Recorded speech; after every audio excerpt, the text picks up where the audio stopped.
ಕುಲಹೀನನಾದ ನನ್ನನ್ನು ಇಷ್ಟೊಂದು ಆದರಿಸಲು ಕಾರಣವೇನು ದೇವ? ಕರ್ಣ, ಕುಲಹೀನನಲ್ಲಿ ಕಂಡುಬರುವ ಗುಣಗಳು ನಿನ್ನಲ್ಲಿ ಕಂಡುಬರುವುದೇ? ದೇವ, ನಾನೆಂತಿದ್ದರೂ ಬರುವ ಸೂತನೆಂಬ ವಿಚಾರವನ್ನು ಇಡೀ ಪ್ರಪಂಚವೇ ಮರೆಯುವಂತಿಲ್ಲ ದೇವಾ, ಮರೆಯುವಂತಿಲ್ಲ. ಕರ್ಣ, ಕೇಳುವೇನು ಕೇಳು.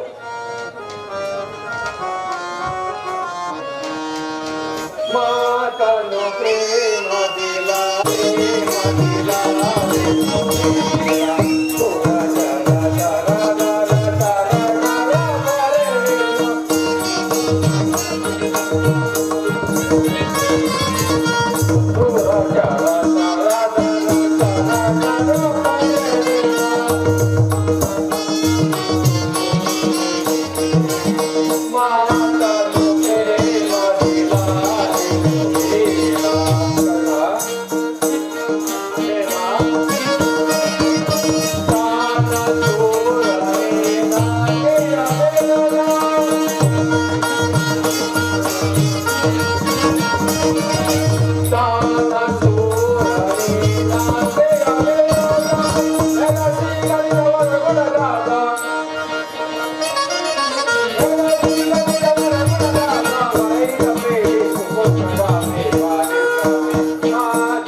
ಶ್ರೇಷ್ಠವಾದ ಚಂದ್ರವಂಶವೇ ನಿನ್ನ ವಂಶ, ಕುಂತಿಯೇ ನಿನ್ನ ತಾಯಿ, ಆ ಸೂರ್ಯನೇ ನಿನ್ನ ಜನಕ. ಪಾಂಡವರು ನಿನಗೆ ಸಹೋದರರಾಗಬೇಕು.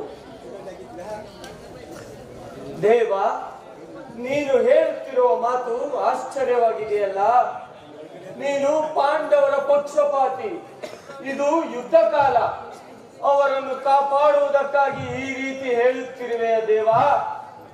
ಕರ್ಣ, ನನ್ನ ಮಾತನ್ನು ಸತ್ಯವೆಂದು ನಂಬು. ನಿನ್ನ ತಾಯಿಯು ಕನ್ನಿಕಾವಸ್ಥೆಯಲ್ಲಿದ್ದಾಗ ದೂರ್ವಾಸರಿಂದ 5 ಮಂತ್ರಗಳನ್ನು ಉಪದೇಶ ಹೊಂದಿ ಅದು ಫಲಿಸುವುದೋ ಇಲ್ಲವೋ ಎಂದು ಸೂರ್ಯ ಮಂತ್ರವನ್ನು ಜಪಿಸಲು ಆಗ ನೀನು ಕರ್ಣದಿಂದ ಜನಿಸಿದೆ. ಲೋಕ ಅಪವಾದಕ್ಕೆ ಎದರಿ ನಿನ್ನ ಬಿಟ್ಟಳು. ಅನಂತರ ಸೂತರು ನಿನ್ನನ್ನು ಸಾಕಿದರು. ಈಗಲೂ ನನ್ನ ಸಂಗಡ ಬಾ. ಕೌರವರನ್ನು ಪಾಂಡವರನ್ನು ನಿನ್ನ ಪಾದದ ಮೇಲೆ ಕೆಡಗುವೆನು. ಅವರಿಂದಲೂ ಸಾಮಂತ ರಾಜರಿಂದಲೂ ಓಲೈಸಿಕೊಳ್ಳುತ್ತಾ ರತ್ನ ಸಿಂಹಾಸನದಲ್ಲಿ ಕುಳಿತು ರಾಜ್ಯಭಾರ ಮಾಡುವಂತೆ ಬಾಕೇಣ. ದೇವ, ಭೀಮಾರ್ಜುನರು ನನ್ನನ್ನು ನೋಡಿದಾಗಲೆಲ್ಲ ಬರುವ ಸೂತನೆಂದು ಹೀಯಾಳಿಸುವರು. ಅವರಿಗೆ ನಾನು ಇಂಥವನೆಂಬ ವಿಚಾರವು ತಿಳಿಯದೆ ದೇವ? ಕರ್ಣ, ಈ ವಿಚಾರವು ಅವರಿಗೆ ತಿಳಿಯದು. ಈಗ ತಾನೇ ನಿನ್ನ ತಾಯಿಯಾದ ಕುಂತಿದೇವಿಗೆ ತಿಳಿಸಿ ಬಂದಿರುವೆನು. ಆಕೆಯು ನಿನ್ನನ್ನು ನೋಡಲು ಗಂಗಾ ತೀರಕ್ಕೆ ಬರೋಳು. ಆಕೆಯ ಮನಸ್ಸನ್ನು ನೋಯಿಸಬೇಡ, ಸಂತೋಷಪಡಿಸು. ನಾನಿನ್ನು ಬರುವೆನು ಕರ್ಣ. ಆಗಬಹುದು ಪರಮಾತ್ಮ. ಮಂಗಳವಾರ.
ಸಹೋದರರೇ, ಇದನ್ನು ಹೇಗೆ ಸಹಿಸಲಿ? ಅವರೊಡನೆ ಕೂಡಿ ಬಾಳುವ ಭಾಗ್ಯ ನನ್ನ ಹಣೆಯಲ್ಲಿ ಬರಲಿಲ್ಲವೇ? ಇದುವರೆಗೂ ಬಂಧು ಬಾಂಧವರು ಯಾರೆಂದು ತಿಳಿಯದೆ ವ್ಯಥೆ ಪಡುತ್ತಿದ್ದನಲ್ಲವೇ? ದೇವಾ, ತಿಳಿದ ಬಳಿಕ ಎಂಥ ಉಭಯ ಸಂಕಟ, ಎಂಥ ಉಭಯ ಸಂಕಟ.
ಭೀಷ್ಮಾದ್ರೋಣಾದಿಗಳು ಪಾಂಡವರ ಪಕ್ಷದವರೆಂದು ನಿಂದಿಸಿದರು.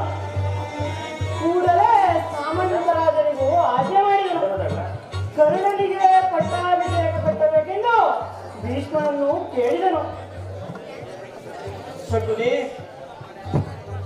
ಅದಕ್ಕೆ ಕುರು ಪಿತಾಮಹರು ಏನು ಹೇಳಿದರು ಶಕುನಿ? ಹಸುವಿನಿಂದ ಭೀಷ್ಮನ ರೀತಿ ಹೇಳಲಾರ, ಆದರೆ ಆದ ಮಾತುಗಳಿಂದ ನಿನ್ನ ಸೇನಾಧಿಪಟದ ಆಶಯವು ಭಂಗವಾಯಿತು ಕರ್ಣ. ಶಕುನಿ, ನಾನು ಯಾವಾಗಲೂ ಸೇನಾಧಿಪಟ್ಟಕ್ಕೆ ಆಸೆ ಪಟ್ಟವನಲ್ಲ. ನನ್ನಲ್ಲಿದ್ದ ವಿಶ್ವಾಸವನ್ನು ದುರ್ಯೋಧನನಿಗೆ ಚಲಿಸುವಂತೆ ಮಾಡಿದವರು ಯಾರು ಶಕುನಿ? ನೀನು ರಥವನ್ನೇರಿ ಕೃಷ್ಣನೊಡನೆ ಹೋದೆ ಅಷ್ಟೇ. ಭೀಷ್ಮನು ದುರ್ಯೋಧನನಿಗೆ ಸಂಗತಿಯನ್ನು ತಿಳಿಸಿರಬೇಕು. ಕೃಷ್ಣನ ಸವಿನುಡಿಗಳಿಗೆ ಎಲ್ಲಿ ಮರಳಾದನೆಂದು ದುರ್ಯೋಧನ ಸಂದೇಹ. ಕುರುಕುಲದ ಅರಸರು ಈ ಕರ್ಣನ ಸ್ವಾಮಿ ನಿಷ್ಠೆಯನ್ನು ತಿಳಿದಿಲ್ಲವೇ? ತಿಳಿದಿರುವರು, ಆದರೇನು ಕೃಷ್ಣನಿಗೂ ನೀನು ನಡೆದ ರಾಷ್ಟ್ರವನ್ನು ತಿಳಿದ ಹೊರತು ಸೇನಾಧಿಪತ್ಯವನ್ನು ಕಟ್ಟಕೂಡದೆಂದು ನಿರ್ಧಾರವಾಯಿತು. ಇದಕ್ಕೆ ಕಾರಣ ಯಾರು ಶಕುನಿ? ಯಾರಾದರೇನು ಕೆಲವರು ಸಭೆಯಲ್ಲಿ ನಿನ್ನನ್ನು ತುಚ್ಛೀಕರಿಸಿ ಮಾತನಾಡಿದರು. ಏನು ಹೇಳಿದರು ಶಕುನಿ? ಆ ದುರ್ವಾಕ್ಯಗಳನ್ನು ನಾನು ನುಡಿಯಲಾರೆ, ಆದರೆ ಎತ್ತವಿಲ್ಲ. ಸೂತ ಕುಲದಲ್ಲಿ ಹುಟ್ಟಿದವನಿಗೆ ಸ್ವಾಮಿ ಭಕ್ತಿಯಲ್ಲಿ ಎಂದು ನಿಂದಿಸಿದರು. ಸೂತ ಕುಲದಲ್ಲಿ ಹುಟ್ಟಿದವರು ಸ್ವಾಮಿ ಭಕ್ತರಾಗಬಾರದೆ? ವಿಧಾತನು ಮಾನವ ಜಾತಿ ಸದ್ಗುಣಗಳೆಲ್ಲವನ್ನು ಉಚ್ಚ ಕುಲದವರಿಗೆ ಮೀಸಲಾಗಿಟ್ಟಿರುವರೆ? ಶಕುನಿ, ಈ ಅಪಮಾನವನ್ನು ಎಷ್ಟು ದಿನ ಸಹಿಸಲಿ? ಚಿಕ್ಕಂದಿನಲ್ಲಿ ನನ್ನನ್ನು ಹುಡುಗರು ನನ್ನನ್ನು ಸೂತ ಪುತ್ರನೆಂದು ನನ್ನೊಡನೆ ಆಟವಾಡಲು ಬರುತ್ತಿರಲಿಲ್ಲ. ನನ್ನನ್ನು ಮುಟ್ಟುವುದೇ ದೋಷವೆಂದು ತಿಳಿದಿದ್ದರು. ಶಕುನಿ, ಆಗ ನಾನು ಏಕಾಂಗಿಯಾಗಿ ಕುಳಿತು ಕಣ್ಣೀರು ಸುರಿಸುತ್ತ ನನ್ನ ಹೃದಯದ ವೇದನೆಯನ್ನು ಜಗತ್ಕರ್ತನಲ್ಲಿ ಭಿನ್ನವಿಸಿಕೊಳ್ಳುತ್ತಿದ್ದೆ. ಶಕುನಿ ಜಗತ್ಕರ್ತನಲ್ಲಿ ಭಿನ್ನವಿಸಿಕೊಳ್ಳುತ್ತಿದೆ. ದಿನಗಳು ಕಳೆದವು, ತಿಳಿವು ಮುರಿತು, ಜನ್ಮವು ಆಕಸ್ಮಿಕ ಘಟನೆಗಳುಳ್ಳ ಮಾನವನ ವಿಧಿಯೂ ಇದೆ.